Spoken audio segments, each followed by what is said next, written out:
বলছি কৃষ্ণ কালী মা আছে, থাকবে। মঙ্গলা মা কোনোদিন বলেনি যে আমি ভগবান। আমি বলেছি রামকৃষ্ণ ভবতারিণীকে, তা বামাখ্যাপা তারা মাকে, আর মঙ্গলা মা কৃষ্ণ কালী মাকে। মঙ্গলা মা সব সময় বলেছে আমি তো নরকের কীট, কিন্তু মঙ্গলা মা আমাদের কৃষ্ণ কালী মাকে দিয়েছে, তাই জন্য মঙ্গলা মা আমাদের কাছে ভগবান। আমি বলছি এই মা যখন প্রথম মন্দির হয়েছে, সুতি মা এসো, এই মায়ের যখন আমি মাকে যখন ইউটিউবে প্রথম ভিডিও দিই, তখন এই মা একদিন ছিমছিম করে জল পড়ছে। বলো মা। হ্যাঁ, পৌষ মাস, একদম ঠান্ডা। তো কোথা থেকে বলো মা? বর্ধমান, এই ঝাড়খণ্ড ধানবাদ থেকে। এই মা এসছে প্রথম, তা মা এই মা একদিন এসেছিল। মা দেখা এসো মা। জয় কৃষ্ণ কালী মায়ের জয়, মঙ্গলা মা।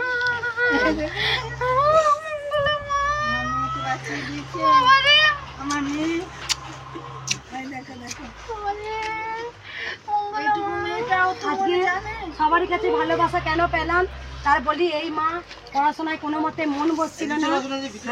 এই মা একদিন ছিপছিপ করে বৃষ্টি পড়ছিল, সেখানে মা একদিন এসেছিল মায়ের মন্দিরে, তখন আমি হয়তো ফুচকা পেয়েছিলাম মা মনে হয়তো, তাও আমি উঠে এসেছিলাম। এসে মাকে বলেছিলাম, আমি ত্রিশূল ঠেকিয়ে দিয়েছিলাম এই মাকে।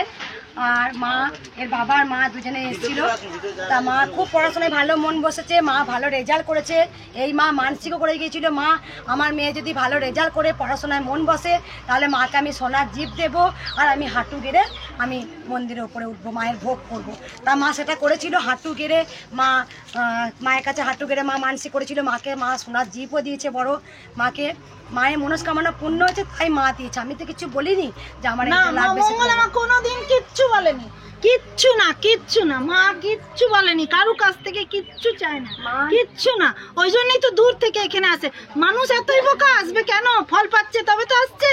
তো আমিও পেয়েছি, আমার এই একটাই সন্তান।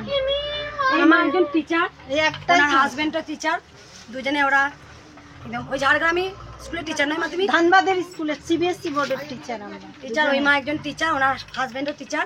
তা অনেক বুঝতে পারছেন, ডাক্তার নিশ্চয়ই দেখিয়েছিল, যেখানে কোনোভাবে কৃপা পাচ্ছিল না সেখানে ছুটে এসেছিল, মায়ের কৃপা পেয়েছে। তাই মায়ের জিনিস, এটা জিপটা তার মানসিক করা জিনিস।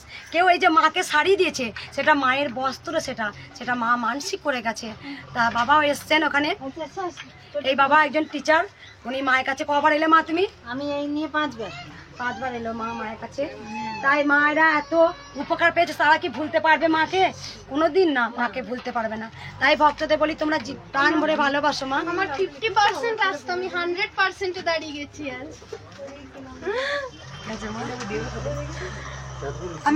আমি যদি না ধরি, এত পাগলের মতো আমাকে ফোন করে, মঙ্গলা মা তুমি ভালো আছো?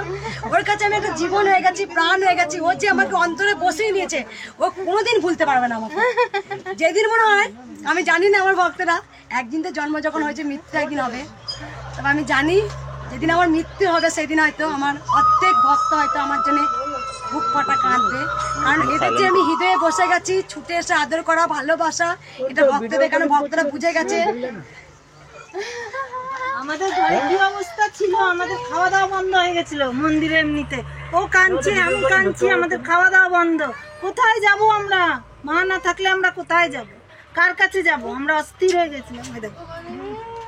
আমাকে কতদিন দেখিনি, আমি অস্থির হয়ে গেছি।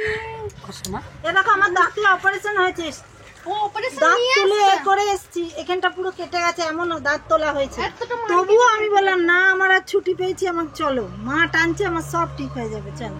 মা নিজে ভোগ করে দিতেন মাকে আগে, এখানটা খুব, যাই হোক ওরা পেয়েছে আমাকে, আবার মা আবার এসছেন, খুব ভালো লাগলো। পুজোয় বসি মা, মা তো আসবে। মা জয় কৃষ্ণ। তোরা